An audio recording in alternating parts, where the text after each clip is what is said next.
Welcome back. Vocabulary time. As usual, lately, últimamente estoy con vocabulario. Because every word, or almost every word, admits at least 5 minutes of explanation with different examples and different approaches. I can approach the word from this angle. I can approach the word from this angle. I can approach the word from this angle. And I can approach the word from this angle. Muchos ángulos de, ¿cómo se dice? Aproximación, to approach. And to approach is abordar también un problema, to approach a problem. All right? So, the same words we did yesterday. Hasta cierto punto, to a certain extent. Apostar, to bet. O estoy apostando por ti. I'm wagering on you. Sé que vas a hacer un excelente trabajo y apuesto en ti. I'm wagering. Es una apuesta fuerte que esta empresa está haciendo por ti. We are wagering on you. It's an important wager. Dudar is to doubt. I seriously doubt that you will make the necessary effort to reach the promised land in English. And if you don't, I will understand it. La condición humana. I guarantee you, I would love to speak perfect French, but I'm not going to make the effort to learn it. It's simply not important enough. I like the French language. I like the Italian language. I would love to speak both languages well, to be able to get by with no problems in Paris, in Lyon, in Milan, in Rome, in Naples. I would love to. But I will not. I am not going to make the necessary effort to learn those languages well. I have a level, intermediate level in French, and a very low level in Italian. So, I'm not going to make the effort. I seriously doubt that I will ever speak those languages well because I really don't need them. And when you don't need something, it's awfully difficult to learn it well. Awful means terrible. It's awful, awful. Awfully is terriblemente. Pero se dice mucho awfully difficult. Terriblemente difícil means very difficult. It's awfully difficult. Pero awfully, terriblemente también se usa para cosas buenas. This is awfully good. Eso es terriblemente bueno. This food, what is it? It's a magic, es una judía mágica. It tastes delicious. Okay, so I seriously doubt that you will make the necessary effort. Arrastrar, to drag. To drag something. To drag. Also, I say to dredge. It's interesting. You have the word arrastrar, y luego tenéis la palabra dragar. Dragar puertos. Hay una empresa en este país, buena empresa, además, que se llama Dragados. Porque hacen dragados de puertos. Dragan puertos to make the port deeper. You see, it's very important if a port wants to be an important port. It's very important, mucho port aquí, that the port can receive all kinds of ships. Small ships, big ships, tankers, okay? Other types of vessels. Vessel, doble S en medio. Vessel, con V. Vessel is nuestra palabra en inglés para buque. And when if in the future, or now, you work in the maritime business, in the shipping industry, flete marítimo, se usa siempre la palabra vessel. No se dice boat, normalmente ni ship. A vessel. And there are many different types of vessels. Por cierto, vessel también es vaso sanguíneo. A blood vessel, no una vena. You see, there are two types of blood vessels, veins and arteries. With arteries, the blood flows away from the heart to the capillaries and then turns around and comes back. When it's coming back, it's a darker red, and it's coming back in the veins. And when it reaches the heart, it goes through again and starts going out through the arteries. It has been purified or cleaned, one of the heart's functions, and it goes out. It's a lighter red color. Those are the arteries. Now, arteries and veins, venas, okay, are called blood vessels, vasos sanguíneos, and they are conductors or transportation conductors of the blood in your body. Okay? Now, that's vessel. But vessel también es buque, curiosamente, all right? And so, a port in order to be an important port, it needs to be a deep port, Puerto Profundo. And sometimes certain ports are beautifully located geographically. And the land, the harbor, the natural harbor, this port es realmente artificial. Puede ser natural, un puerto un puerto de mar, pero suele incluir cosas artificiales. Harbor, también el diccionario dice puerto. Harbor is natural, okay? So, when you're talking about New York Harbor, you're talking about the place where you see the Statue of Liberty. It's an enormous harbor. You see Sydney Harbor, el puerto de Sydney in Australia. It's beautiful. It's the first or second biggest harbor, natural port. A harbor is a natural port in the world. Okay, now, dragados y construcciones construyen cosas y dragan puertos, and they make them deeper by dredging. Aquí no se dice drag. Dredging, dredging the ports. Okay? But it's the same concept. Usan un arrastre to dragar el puerto, to dredge the ports, and to drag. And yesterday I was telling you that if you don't make a strong effort, if you're 25 years old now and you don't make a strong effort to solve this problem of the English language, and if you need it, if you really need it for the future, it's a big mistake not to act resolutely now. Because I guarantee you, I know from 35 years of experience watching people, you will drag the problem for the rest of your life. To drag. Okay? Now, you can say about me, this Richard Vaughan, he's a drag. No es que yo sea un arrastre, ¿qué va? Soy un pesado. To be a drag is ser un pesado. You're a drag, come on. I remember Mick Jagger and the Rolling Stones in the early years, the first or second album. I can't remember the name of the song. I think it's Mother's Little Helper, El Pequeño Ayudante de la Mamá. And Mick Jagger says, the first sign, what a drag it is getting up. Qué pesado es levantarse por la mañana. Okay, it's a drag. What a drag. We have to study mathematics at school. What a drag. We have to study Latin. What a drag, my God. English. Y encima enseñan inglés en los colegios como si fuera una lengua muerta. También, what a drag. Okay? Así que drag, como sustantivo, tiene otro significado. A drag es algo pesado. Now, to drag es arrastrar. Okay. Now, realzar. Qué difícil, realzar. To enhance. Enhance, con H en medio. To enhance. And I was not planning to teach this word. I was planning to skip this word. Before the cameras and the lights came on a few minutes ago, mi intención no era enseñar esta palabra, realzar. To enhance. Because, no tengo tinta, there we go. Because I didn't think it was very important, but it was interesting. It was very interesting because just before the beginning of the lights and the camera, action, they go camera, okay, just before, the floor technician said, I like your shirt. He said, me gusta su corbata, le realza las canas. Así que se realzan las canas. I said, anda. Es la palabra aquí que iba a saltar. I was going to skip. To skip is omitir. A propósito o accidentalmente, lo mismo. I accidentally skipped. I was planning to skip realzar. And the floor technician here in the television studio said, your shirt realza las canas. O hace que se realcen las canas. I don't remember how he said it. Well, the shirt enhances my gray hair. Okay, gray. Decimos pelo gris en inglés. Decimos pelo blanco cuando ya es blanco de verdad. Okay, white. But as you sprinkled, we say chispeado. We say sprinkled with gray. All right? And this shirt enhances.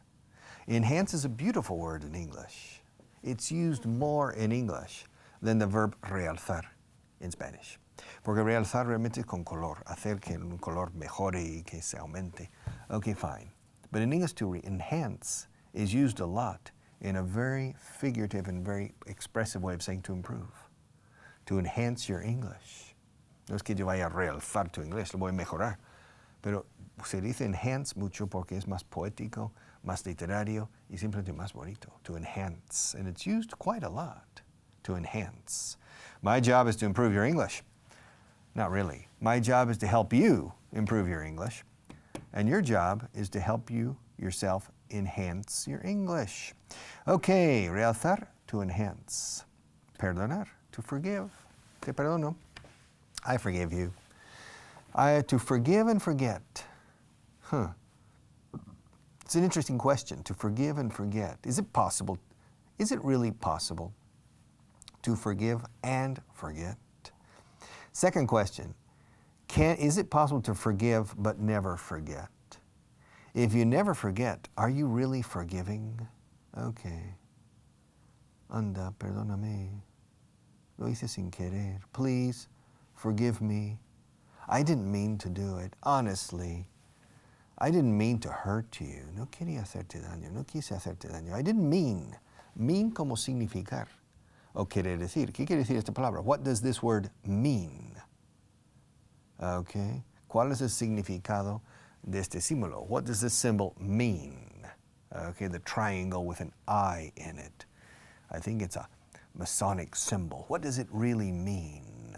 Okay, estamos con los significados y lo que puede querer decir una palabra. Now, mean también se usa mucho en cuando haces algo sin querer. Ay, no quise ofenderte, perdóname. I didn't mean to offend you. My God, Dios mío, my God, the last thing in the world I would do is to offend you. Come on, I didn't mean to offend you, really. Come on, forgive me, anda, please, porfa, please forgive me. I didn't mean to hurt your feelings. I didn't mean to offend you. Okay? The last thing in the world I would want is to offend you or to hurt your feelings. Do I have your forgiveness? Tengo tu perdón? Forgive me, okay? To forgive and forget. Honestly, for me, if you don't forget, you don't forgive either. En el fondo. ¿Cómo se dice en el fondo? Profundo abajo, deep down. And if you don't forget, deep down, you don't forgive, okay? Honestly, what do you think? Do you agree with me? Or do you think I'm a little crazy? Okay. Liarse, confundirse, to get mixed up. Me lío. Yo los confundo. I get them mixed up. I get them, those two twins, Larry and Gary Payne. Larry and Gary Payne. These are real people. I'm telling true stories, okay? Larry and Gary Payne. Payne, escrito, well, the spelling of pain in this particular case no es como dolor, que se escribe pain. Pain is dolor. I have a strange pain in my shoulder. Oh, que me está, oh, it's killing me. Cuando un dolor realmente es fuerte, se dice en inglés, me está matando. Se dice mucho, it's killing me. I have this pain in my shoulder. I can't lift my arm more than this. Oh, it's killing me. Okay, that pain, the spelling is P-A-I-N. Now the two twins that I didn't get mixed up. I never got them mixed. Well, the first days I met them, I got them mixed up. The spelling of their last name is P-A-Y-N-E, Payne, Payne. Larry and Gary Payne, I remember perfectly well. I was in 8th grade, octavo, 8th grade, and I was a member of the school basketball team. Okay? And one day, 2 new members showed up to wanting to become members of the basketball team. And it wasn't in the middle of the season, a media temporada, and it wasn't at the end of the season. It was at the beginning of the season after 3 or 4 games, okay? Our team was pretty good. I think after the first 4 weeks, we had won maybe 5 games and lost 1. Okay, so the team was not bad. And Larry and Gary Payne were the sons of a man, or of a couple, a married couple, who had moved to the town, to the city where I was living for work reasons, and they simply had to start going to a new school in a new city. And they showed up. Se presentaron ahí para hablar con el entrenador. That we are good basketball players, okay? Because in order to be a member of the basketball team, you had to go through the trials at the beginning of the season, okay? In order to demonstrate that you were, to prove your worth, demostrar tu valía. And then the coach chose out of 30 or 40 people at the tryouts, was inside to choose the 12 players he wanted, okay?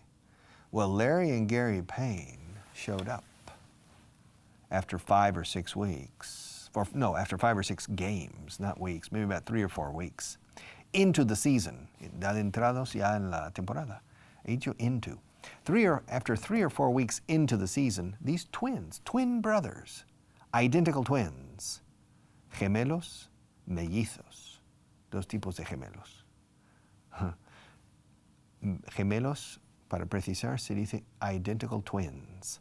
Mellizos, fraternal twins, literalmente gemelos fraternales, porque it could be a boy and a girl, and they don't necessarily look alike. Identical twins. Larry and Gary Payne looked just alike. It was impossible to tell the difference in the first week. And everybody was intrigued. My God. You know, when you meet identical twins, there's always something. One is maybe 2 centimeters taller or 1 centimeter taller than the other. One is a little bit heavier, stockier than the other. But these two, they were 14 years old, Larry and Gary Payne. Okay. And they were identical twins. And it took me a week to figure out which one was which. I couldn't tell them apart. They looked so much alike that I couldn't tell them apart. Esto sí que es el inglés del día a día que estoy utilizando y sabrás lo que estoy diciendo, pero no entenderás el cómo exactamente y reconoceréis las palabras. Sin embargo, el concepto. Okay. The first week with Larry and Gary Payne, I and all of my friends got them mixed up all the time. Hi, Larry. No, I'm Gary. Hello, Gary. No, I'm Larry. Okay? And so I said, my God, which one is which? We were always getting them mixed up, que es confundiéndolos, because no podíamos distinguir el uno del otro. Fijaos, ahora mismo, ¿cómo lo voy a decir? No podemos distinguir visualmente el uno del otro. We couldn't tell them apart because they looked just alike. Just en este caso significa exactly. They looked exactly alike. Escrito alike. Gary looked exactly like. Ahora digo like, no alike. Gary looked like Larry, and Larry looked like Gary. They looked alike. And in fact, they looked just alike. So much alike that I and the rest, and not even the coach, ni el entrenador, not even the coach could tell them apart. Until about 1 week, 2 weeks later, it became clear.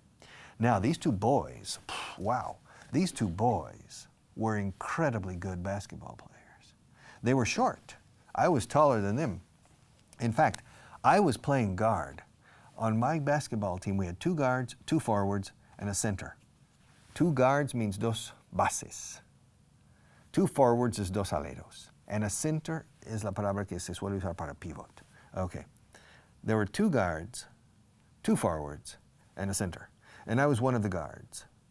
Okay, now, when Larry and Gary Payne showed up, the coach allowed 2 more people. So they were so good, and the team expanded from 12 players to 14. So there were always about, 9 players sitting on the bench instead of 7, okay? Now, And Larry and Gary Payne were short, but they were so good. They could shoot the ball and they never missed.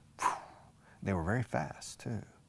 So I moved to forward, pasé al lado, to allow Larry and Gary to play, okay? And the problem was with the defense of the other teams. Because normally when I was playing basketball in secondary school, the teams used man-to-man defense. Hombre, hombre, no zona. Defensa en zona. They didn't use zones.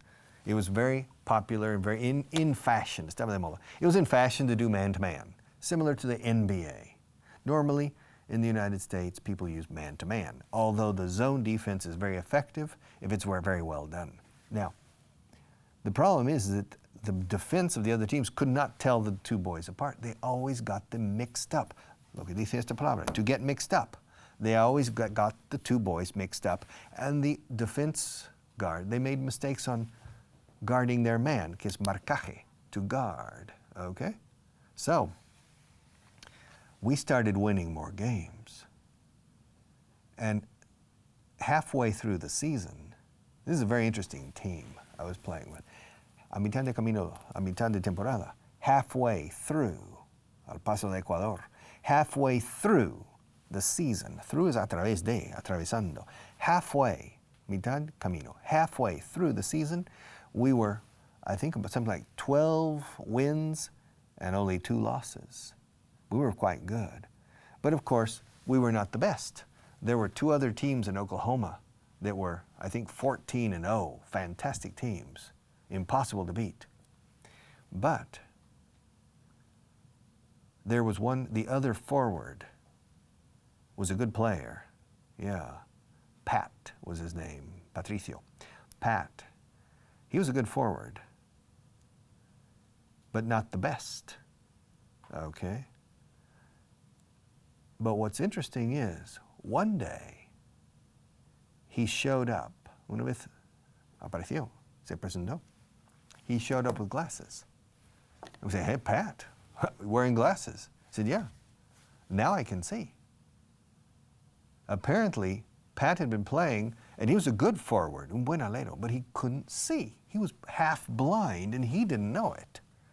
And para más ingridez dice aquí, and on top of everything, se dice encima de todo, Pat's father was a prestigious ophthalmologist in the city. In casa de herrero cuchillo de palo. The father didn't know that his son was as blind as a bat. Se dice en inglés, más ciego que un murciélago. He was as blind as a bat. Se dice en inglés, tan ciego como un murciélago. Donde aquí se dice, más lento que el caballo del malo, decimos en inglés tan lento como. No decimos más que, decimos tan como. And he was as blind as a bat. And the father, who was a prestigious ophthalmologist, put glasses on his son finally, and the son suddenly started shooting perfect baskets from practically any distance. And we won all the rest of the games by big margins because we had the 2 twins that everybody got mixed up and couldn't tell apart, who were very good players and very fast. We had myself, of course, and we had a forward who suddenly, instead of a 50% percentage, changed to an 80 or 90% porcentaje de tiro exitoso, a 90% percentage, and we won every game. And we won the state of Oklahoma, the #1 team, secondary school team at that age group, all right, 14 and 15 years old. And we won the regionals in the United States, Texas, Oklahoma, Louisiana, and Arkansas. And we were planning to go to Chicago for the national finals, and we thought we could be the #1 in the nation, but the coach got very, very ill, very, very ill, and the trip to Chicago was very expensive for the boys and the parents, and so the decision was made not to go. Still to this day, con los dos gemelos, with the 2 twins that you couldn't tell apart, that you always got mixed up because they looked just alike, and with the forward who could see with glasses, I think we could have won the national championship in basketball. But I'll expand on that story on another day because he's telling me time to go. So another class over, another day, another English class, another bit of improvement in your English. Espero.